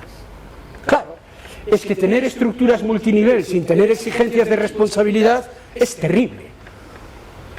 Por tanto, en los estados federados, los ciudadanos, de ahí la democracia, el civismo exigente, tienen que ser conscientes de quién hace qué. Y nadie le puede decir, no, es que este problema de la sanidad no es cosa mía, es cosa del Ministerio de Sanidad. No, el competente es usted responde. Usted responde. Esto de la salud, después de tantos años, lo empezamos a entender todos los españoles, que los sistemas de salud ya no dependen del Ministerio de Sanidad. La única pregunta es para qué sirve entonces el Ministerio de Sanidad, pero no la vamos a hacer ahora, ¿no? Vamos a dejarla para otra cosa. Pero dicho esto, eso lo vamos entendiendo. Pero hay muchísimas otras cosas que no sabemos quién responde de qué. En la educación de nuestros hijos, bueno, en tantísimos temas importantes, no sabemos quién responde de qué. Eso en una sociedad, con una cultura federal, no puede, desde luego, ocurrir. Y voy avanzando, porque como me ven, estas cosas me encantan. Uno de los elementos que más nos combaten los antifederalistas y los falsos amigos del federalismo, que son los peores enemigos que tenemos, los falsos amigos, después me intentaré explicar si es que tengo tiempo, si no en el debate lo hacemos, es que dicen que, claro, debido a esto los sistemas federales son sistemas demasiado complejos y son incapaces de tomar decisiones de urgencia, por un lado. Claro, como tienen que ponerse a hablar unos con otros y a decidir, en fin, es todo tan lento que cuando hay que decidir ya se nos ha pasado a todos el arroz, por decirlo de manera sencilla. Y la otra es que esto genera muchísimas desigualdades en el territorio. Claro, tanto respetar la identidad y tanto respetar la diferencia, acaba habiendo unas asimetrías internas tan grandes que hacen que el Estado sea ingestionable, ¿vale? Y esta crítica, sobre todo esta segunda, hay que ponderarla bien. En efecto, si nosotros extremamos no las asimetrías culturales, sino asimetrías económicas, pues llegará un momento, ¿vale?, en que produciremos una parálisis y llevaremos la federación al riesgo de subsistir. Estos son el otro gran elemento complejo. ¿Cómo explicar la igualdad en la diversidad? Y hay una fórmula primera relativamente fácil, pero que a los que tenemos pensamiento, digamos, de centro hacia la izquierda, nos resulta muy difícil de encajar. ¿Qué es la igualdad? No es la uniformidad. La primera idea, que ser iguales no es que tenga que haber una uniformidad para todos en todos los lugares igual, porque si no, no hay lugar para identidades distintas y no hay lugar para la diferencia. Solo debemos ser iguales en algo y después reconocer que somos desiguales en todo. Y esto no es romper la idea de igualdad, ni va en contra del principio de igualdad, porque la igualdad, bien entendida, es la buena gestión de la diferencia. Porque si no, estaríamos en una tiranía. Si todos tenemos que ser iguales, eso es una tiranía. Por tanto, una buena política de igualdad es aquella que es capaz de gestionar lo diferente, también territorialmente. tenemos que poder gestionar lo diferente. Esta, por tanto, igualdad en la solidaridad, el federalismo la construye, voy a resumirlo mucho, en dos piezas fundamentales. La solidaridad, que es inherente a la idea federal, y, por otro lado, la competencia. Y son dos principios muy importantes. A las personas de izquierda la solidaridad nos encanta, porque ahí encajamos el Estado social, las políticas que tienen que ver con nuestra forma de ver el mundo. Por supuesto, al pensamiento liberal la que le encanta es la competencia. Y esto es lo que hace que el federalismo pueda vivir con unos y con otros, porque son dos variables internas que, según las administremos, podemos tener una democracia mucho más competitiva, liberal, capitalista, etcétera, etcétera, o podemos tener un sistema federal democrático que atienda más a las necesidades del Estado social. La pregunta no es esa, la pregunta es dónde está el límite o cómo administrar estos dos elementos que parecen, así contados, incompatibles de alguna manera entre sí. Pues bien, más o menos quienes han estudiado sobre todo la igualdad en las estructuras federales nos dan algunas ideas o algunas pautas que nos permiten movernos. La primera, y esto es muy importante respecto al tema de las asimetrías. La igualdad federal es una igualdad de partida, no de resultados. Mildansky es uno de los grandes teóricos. Es una igualdad de partida, es decir, que todos partimos de la misma posición. Por tanto, tener asimetrías en la Constitución no es la mejor de las soluciones. Las constituciones federales no suelen establecer diferencias entre las unidades federadas, porque parten todas de la misma línea de salida. Ahora bien, otra cosa es cómo corran. Y en función de cómo vayan corriendo, para eso está el autogobierno, obtendrán objetivos distintos. Y eso es lo que produce diferencias. Pero esas diferencias no son debidas a una desigualdad inicial, son debidas a prioridades y decisiones políticas que en el libre autogobierno han ido tomando. Si usted ha decidido gastar el dinero que tiene en los Juegos del Apóstol, oiga, tendrá unas fiestas fantásticas, pero después no me diga que no tiene las carreteras en buen estado, porque usted ha apostado varios gobiernos sucesivos en los Juegos del Apóstol, pero de partida estaba en la posibilidad de poder administrarlo como otros. Este es el primero de los elementos para entender la igualdad federal. Por tanto, la asimetría no es de partida. La asimetría que se produce es consecuencia del autogobierno que cada uno realiza, de la responsabilidad de cada gobierno, de las unidades descentralizadas y de sus ciudadanos. Ejemplo típico, ¿no? Pues Detroit. Saben que la ciudad de Detroit era la ciudad del automóvil. Detroit, la ciudad de Detroit, da quiebra. Y claro, da quiebra a la americana, no como aquí, que si un ayuntamiento entra en quiebra, bueno, primero no entra, queda sin dinero, pues habrá que pedir mecanismos para que pueda volver al menos a mantener los servicios mínimos. En Detroit no, tiene que pedir la declaración de concurso y quiebra como una empresa por el código mercantil del Estado, y primero dejó de pagar a los funcionarios, a los empleados públicos, después las pensiones de los empleados públicos, después tuvo que cerrar de los 263 jardines públicos, cerró 180 y algo, tuvo que haber zonas de la ciudad donde la policía no podía ir porque no había dinero para pagarla, donde se advertía que los servicios de bomberos no van, en fin, los ciudadanos de Detroit vivieron en sus propias carnes lo que era haber votado a gente que endeudaba al ayuntamiento y por tanto a ellos con las políticas que estaban haciendo. Claro, era muy bonito tener un alcalde que gastaba el dinero en la ciudad, pero a costa de una deuda pública que no podía mantener. Una vez que estos ciudadanos vieron esa situación, entraron en juego los mecanismos federales, pero una vez que lo vieron, y entonces con los fondos federales se les inyectó muchos miles de millones para poder relanzar la vida en la ciudad y volver a impulsar como polo económico la ciudad de Detroit y su entorno tecnológico. Los ciudadanos eran responsables de lo que hacían. En España hubo una serie de ayuntamientos que en su día lo recordarán porque era aquella época en la que había que sacar concejales de todos los lados porque era un gasto local enorme, suprimir muchos ayuntamientos a poder ser, etcétera, etcétera.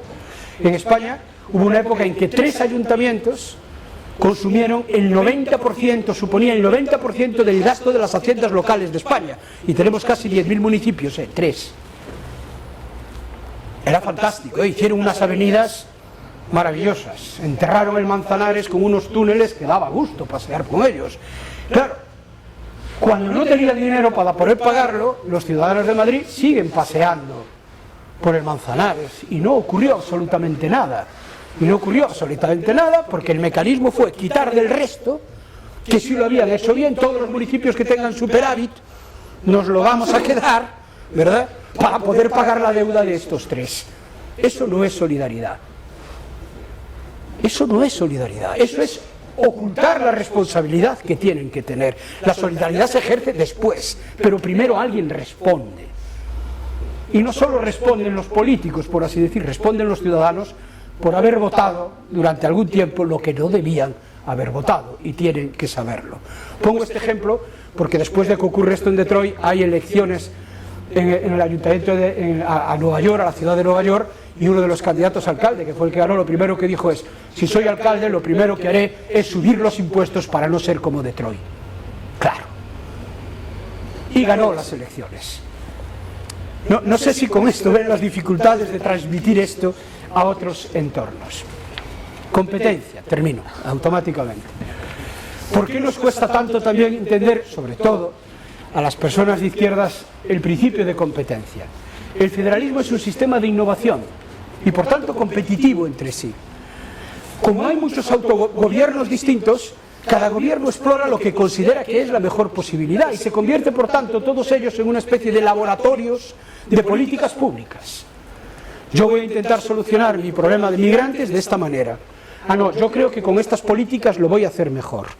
¿Vale? Y mientras tanto, por así decir, la federación está callada, está viendo lo que está ocurriendo. Y en la mayoría de los casos, ¿qué es lo que ocurre? Pues que los políticos no son tontos, los políticos responden políticamente, y si ven que hay una política pública que está dando resultado, automáticamente deja la suya y la copia. No hace falta que venga la federación a decirle lo que tiene que hacer, sino que se produce una decantación gracias a esta competencia, sana competencia, en búsqueda de lo mejor, y lo mejor aparece por decantación, porque se ha demostrado que es lo que mejor funciona, y ya hemos probado todos muchas cosas que no han funcionado.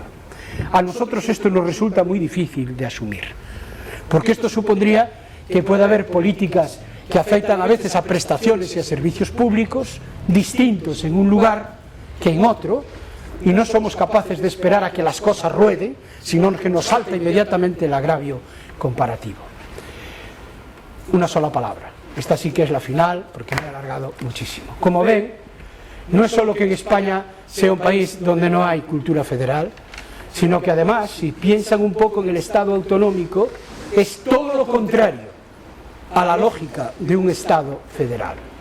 Yo he escrito alguna vez que el Estado autonómico es la descentralización política de los nacionalismos, y pensada desde la lógica de los nacionalismos, no desde la lógica federal. Por eso no hay un pacto en la Constitución, ¿no? ¿Quiénes son las partes de la pretendida federación? A mí cuando decís que sois, sí, nos podemos parecer, somos un sistema descentralizado políticamente, pero nada tenemos que ver, y de hecho en el año 31 se inventa el Estado integral para que España no sea federal, y en el año 78 nos inventamos el Estado autonómico para evitar que ocurriese lo mismo. Muchas gracias y perdonar si me he alargado.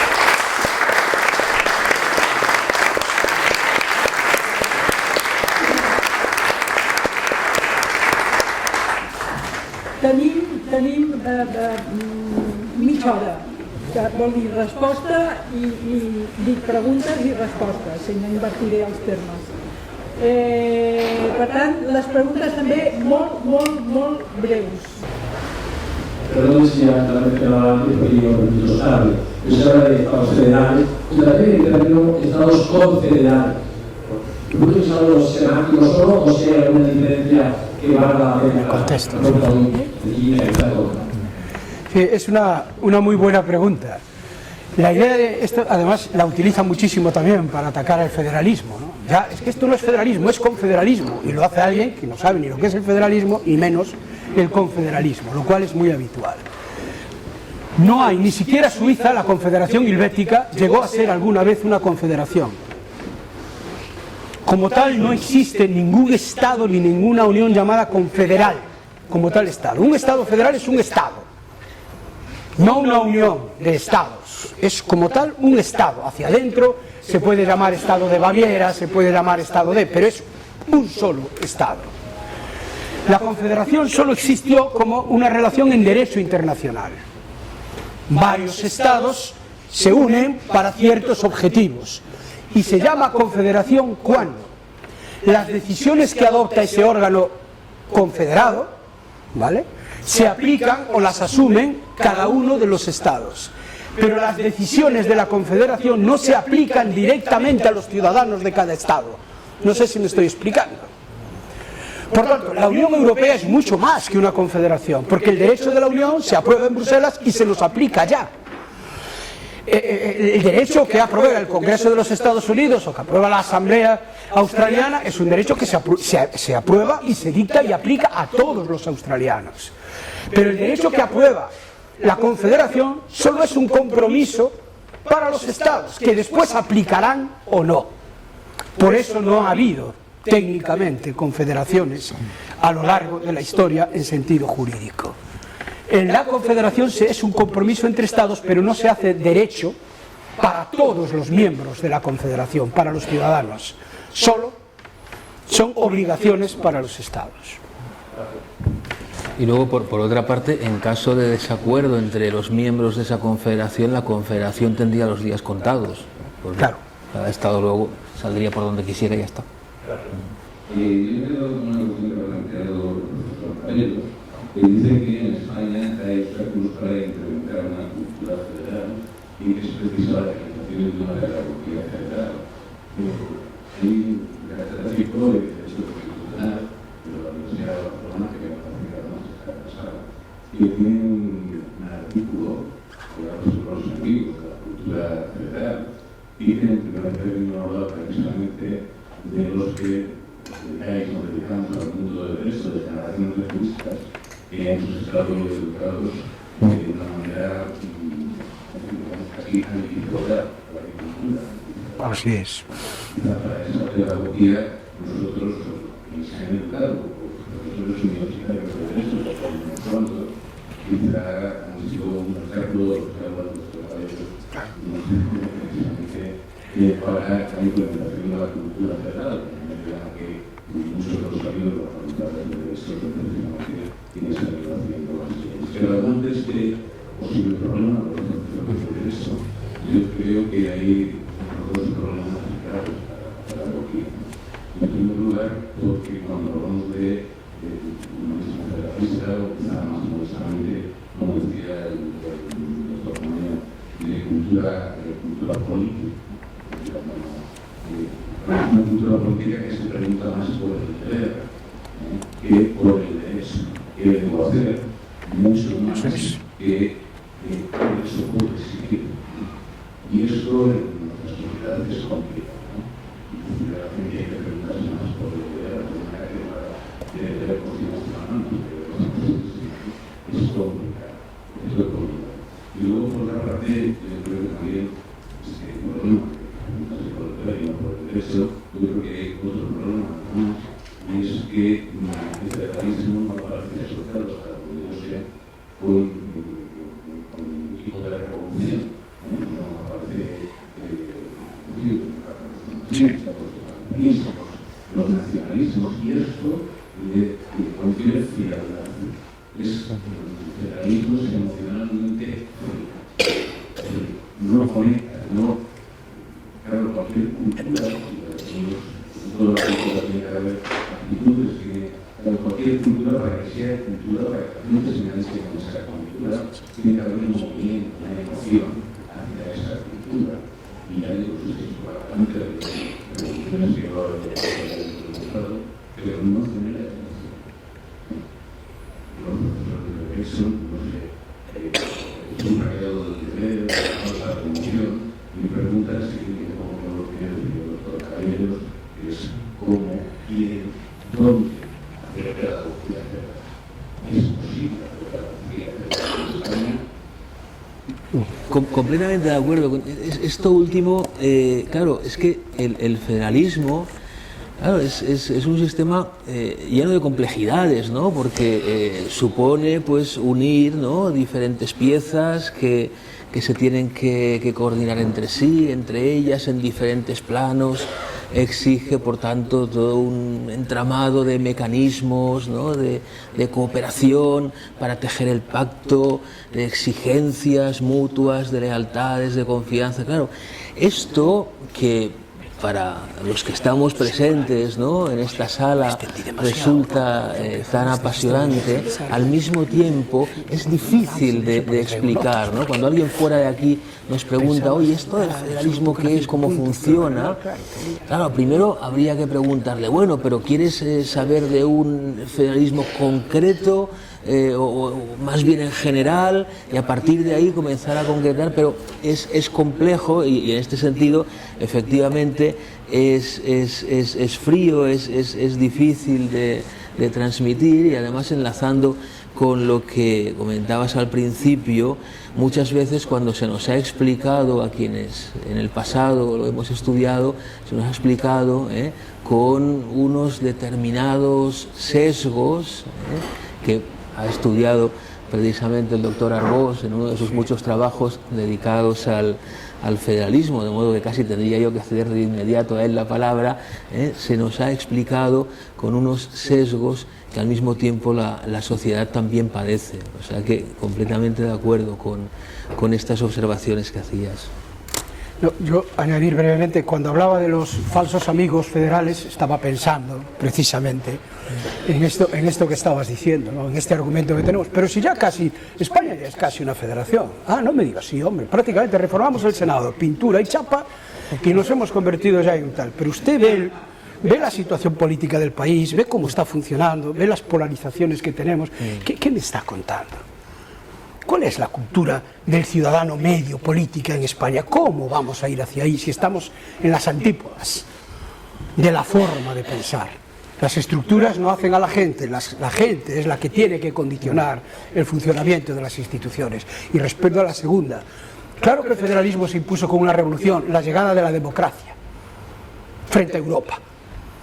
Claro, por eso desvincular democracia y federalismo es un ejercicio muy complejo. Solo lo hacemos los juristas como si fueran unas estructuras técnicas, pero no es realmente en esencia cierto. De ahí la cultura federal. Claro, el impacto de la Revolución Americana como lugar que está protestando contra Europa, y sobre todo con la idea de un monarca soberano que coarta libertades y que dice que como yo tengo que vivir, por eso me tengo que marchar al otro lado en barco del Atlántico, es lo que contamina rápidamente a Canadá cuando intenta irse, a Australia cuando se emancipa, a las colonias españolas también cuando se empiezan a organizar, se emancipan, a Brasil cuando se emancipa de Portugal. Todos van teniendo estructuras federales a pesar de que sus democracias sean más débiles, menos débiles, pero el discurso camina como un proceso de emancipación, y aquí lo que hemos hecho es intentado no explicar nunca el federalismo como una cosa vinculada a una democracia de calidad, ¿no?, sino que lo hemos desajustado de su parte política, por así decir, y lo hemos colocado ahí como una caja de herramientas que tanto sirve para un roto como para un descosido. Y este es el problema, ¿no?, desde mi punto de vista. La diferencia que hay entre un Estado autonómico y un Estado federalista, últimamente lo has estado sacando, ¿no? Interpreto a partir de sus palabras en otra manera, quizá las autonomías coexisten y nos libran, y el Estado federalista consigue que esos estados dominan entre sí y cada uno más entre sí, o es un término, una cuestión siempre de terminología. Sí, la pregunta me llevaría demasiado tiempo, porque intento a veces explicar por qué el Estado autonómico no es ni puede ser, es todo lo contrario, y fue diseñado justamente para evitar la federalización de España por dos veces. Es decir, precisamente porque España es un país sin cultura federal, tanto en el 31, donde el Partido Socialista y todos los partidos socialistas eran todos federales, toda la izquierda republicana, el Partido Socialista era federal, pero al final acabamos en el Estado integral. Y si recuerdan, en el año 78 el Partido Comunista, que pesaba en la Constituyente, era federalista. Por supuesto, el Partido Socialista no solo tenía el Comité Federal, entonces de aquella defendía de verdad propuestas federalistas, pero al final esto se diluye y acabamos teniendo el estado de las autonomías. No voy a entrar en la historia, solo ponerles un pequeño ejemplo. El argumento en el año 31 de por qué España no podía ser federal era: ¿cómo es posible que hagamos una unión de estados si antes de España no ha habido otros estados? Es decir, no podemos unir lo diverso porque no hay diverso que unir. Por tanto, tendremos que hacerlo al revés. El estado autonómico es justamente lo contrario a la lógica de un estado federal. Tengamos primero un estado y después descentralicemos dentro del mismo y demos autogobierno. Pero claro, democráticamente no es lo mismo ir de abajo arriba, de la pluralidad a la unidad, que ir de la unidad a la diversidad. Este ejercicio no es iramático, no es intercambiable. Cuando uno camina de la pluralidad a la unidad, cada paso que vas dando es un paso de consolidación del proyecto común. Cuando caminas de la unidad a la diversidad, la sensación que das es que esto se está deshaciendo. Estamos destrozando la España que teníamos. Fíjate ahora lo que está ocurriendo con los gallegos, con los catalanes. Esto no hay que... Hay que cerrar de una vez esta... ¿Lo veis, no? El proceso es intelectualmente completamente distinto. Esta es una de las grandes diferencias, sin entrar en elementos técnicos, ¿no?, que podríamos hablar de otros muchos, entre lo uno y lo otro.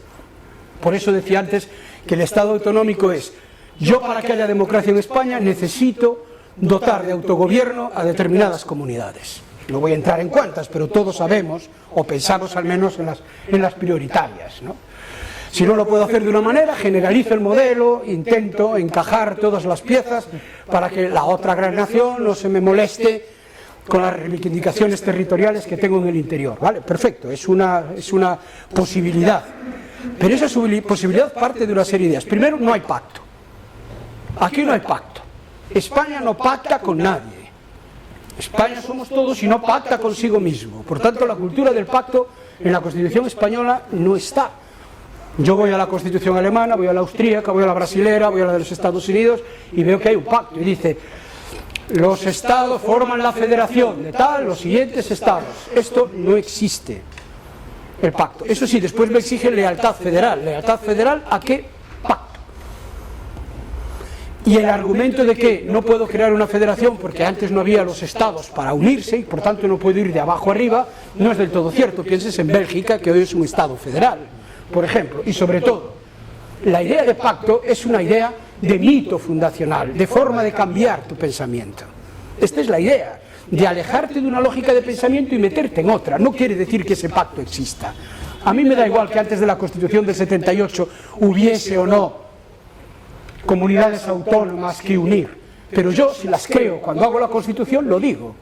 España se constituye con las siguientes comunidades autónomas y todas ellas tal. Pero esto supone que las comunidades tienen algún protagonismo a la hora de aprobar la Constitución y a la hora también de reformarla. Es decir, algo tendrán que decir no solo las personas, sino también los territorios, que es otro de los elementos típicos de los estados federales. Bueno, podríamos seguir, pero espero que con esto sea bastante. El compañero que vino antes sobre lo atractivo que puede ser el federalismo como movimiento, como cultura política, y de la memoria, bueno, no personal, sino de historia, que en Venezuela, al final de los años 90, principios de los 80, principios de los 90, cuando la democracia ya estaba muy debilitada, el presidente Pérez, Carlos Pérez, en un intento de rescatar la democracia, avanzó en un camino federal. Era muy largo, la democracia estaba, todos los cimientos estaban muy debilitados, pero la respuesta fue ceder a los estados, o sea, a la provincia, las elecciones de gobernador y muchas más competencias a los estados. Entonces, a veces se utiliza como recurso el federalismo hacia más democracia, en ese caso, un caso malo porque no terminó, no acabó operando, pero es una herramienta de mensajes en la ciudadanía de más democracia. Luego, lo segundo es que una preocupación que tengo es que la popularización del federalismo comporta necesariamente un entendimiento previo y un compromiso con la democracia. Un compromiso con la democracia en un momento en el que los niveles de abstención, y a veces siempre salen las encuestas para acá y allá, y siempre se muestra la gente que está dispuesta a participar. Hay un 40%, el 25% que se podría entender que no cree en el sistema ni democrático, ni federal, ni de ninguna forma, no cree en la política.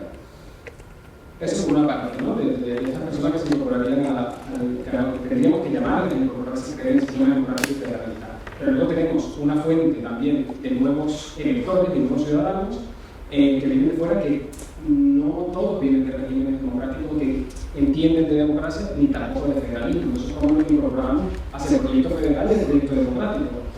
Y por último, sobre esa complejidad, el ejemplo que usted puso sobre el periodista que fue preguntando la responsabilidad. No sé si desde la academia se ha considerado una respuesta a este tipo de complejidades en la impronta tecnológica, o sea, el sistema de información tan de big data, tan rápidos, ese periodista podría responder muy rápidamente hoy en día con los sistemas actuales de información dónde está encallado, si hay disposición al flujo de la información de verdad, que se incorpora todo en una data lake y toda la información está compatibilizada.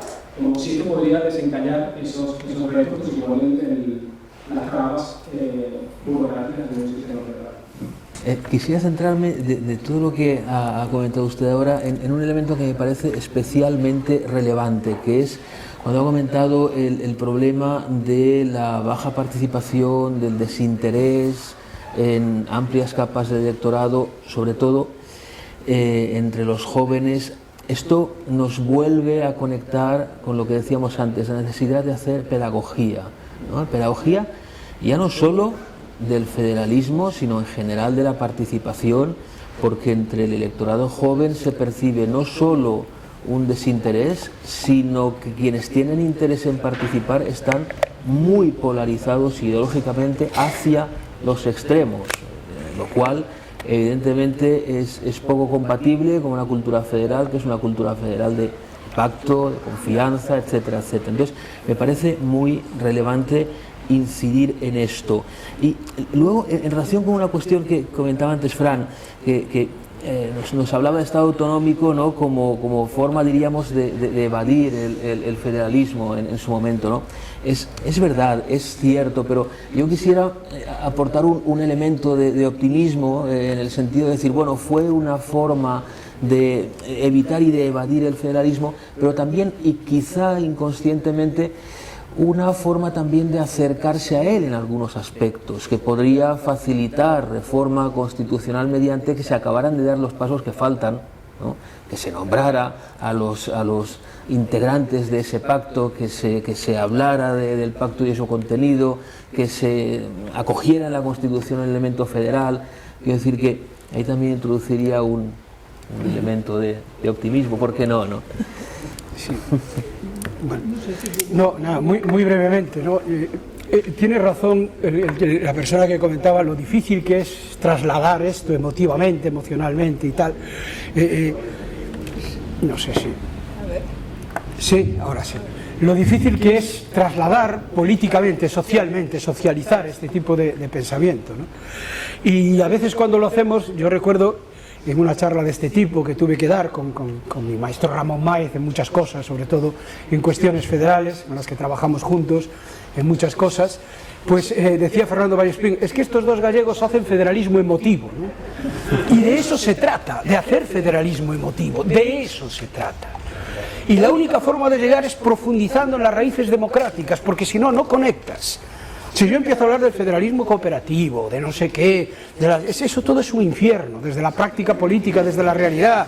Claro, nadie quiere cooperar, quiere decidir. Entonces, todo esto es muy complejo. Tú tienes que trasladar emoción y dar argumentos. Argumentos para que puedan decir, porque esto de la soberanía es una cosa en la que podíamos pensar de otra manera. No es obligatorio que para organizarnos como comunidad tengamos que tener esa categoría. No es obligatorio pensar que la igualdad es que todos somos iguales en todo, de arriba abajo, porque entonces, ¿sabes?, vivimos en la uniformidad y eso no es libre. O sea, tener argumentos que te permitan rebatir las posiciones tradicionales, ¿no? Pueden ser otros muchos.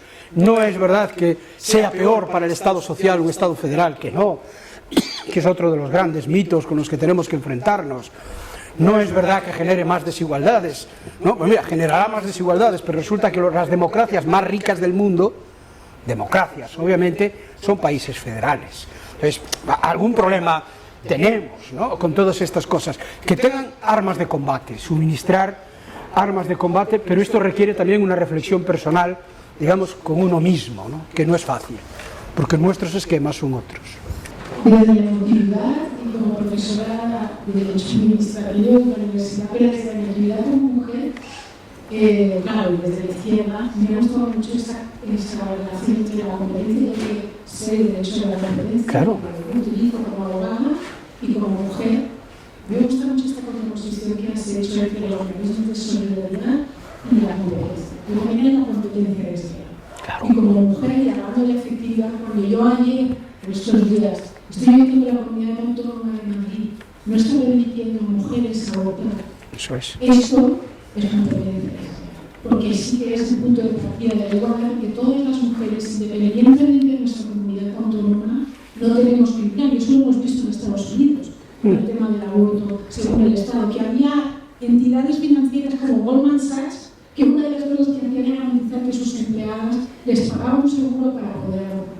Es decir, en esa contraposición desde la emotividad, también desde el feminismo, ¿no? Cuando yo oigo cuando veo que determinadas comunidades autónomas juegan en tema de impuestos o en tema de los derechos de las mujeres, ahí la competencia tiene un límite para la gente de izquierdas y para las mujeres feministas, que es la competencia, el punto de partida.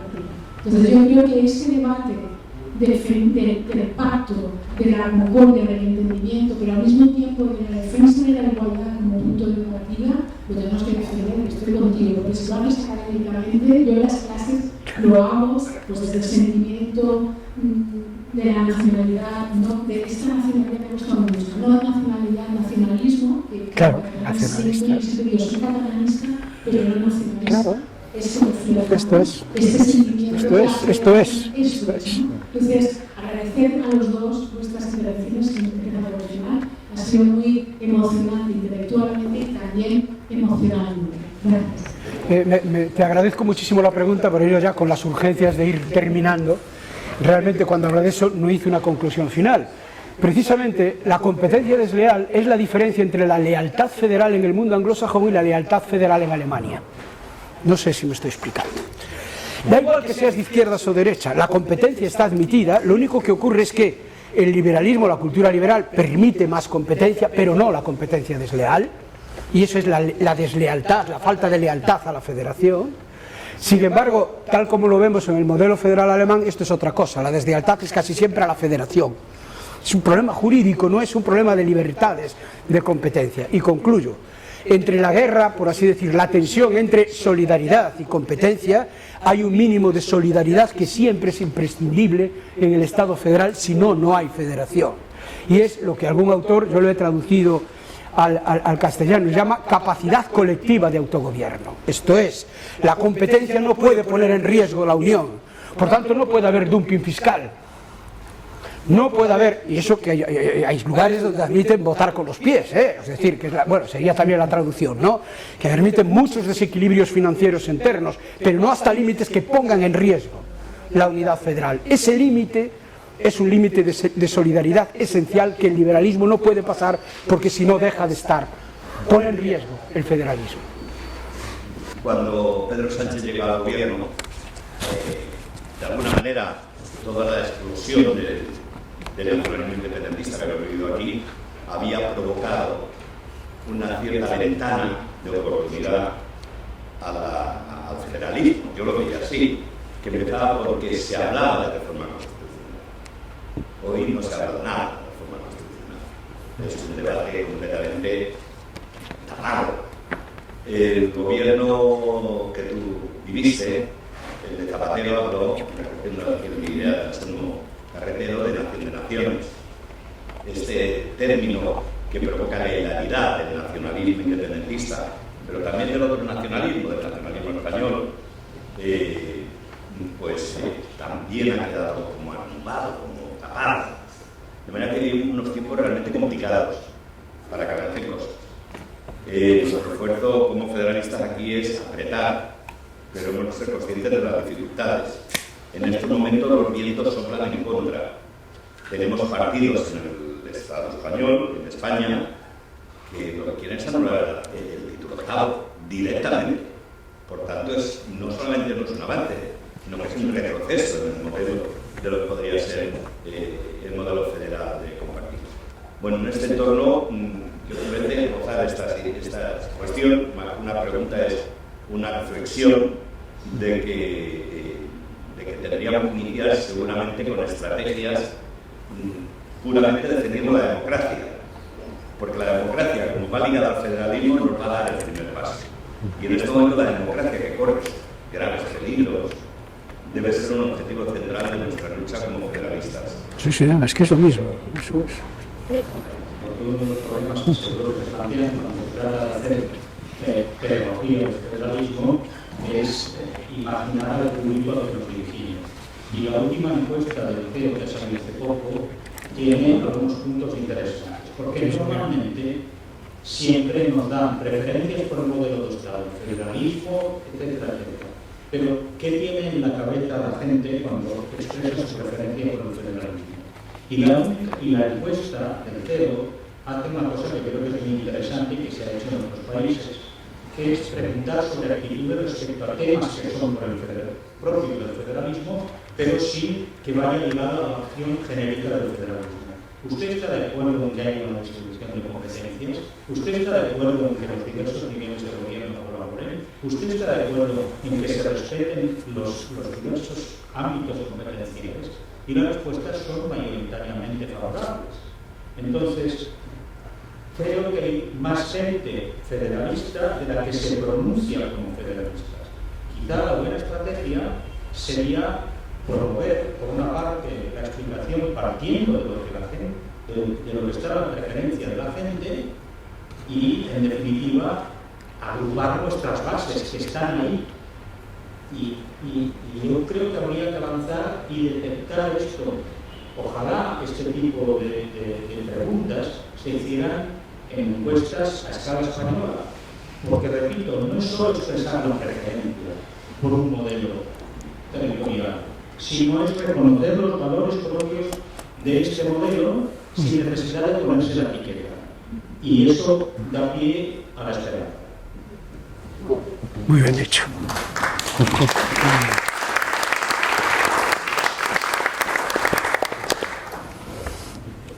No se me ocurre mejor forma que de clausurar el acto, ¿eh?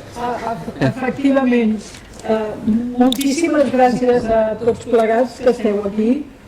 Jo recordo, us vull recordar que farem 3 sessions més, per tant anem a matxacar no sols la idea, sinó la cultura federal, que és aquesta cultura d'entesa, reconeixement, pacte, estima, estima, de la que estem tan mancats en aquests temps que corren. Però nosaltres estarem aquí com l'último mohicano, si convé.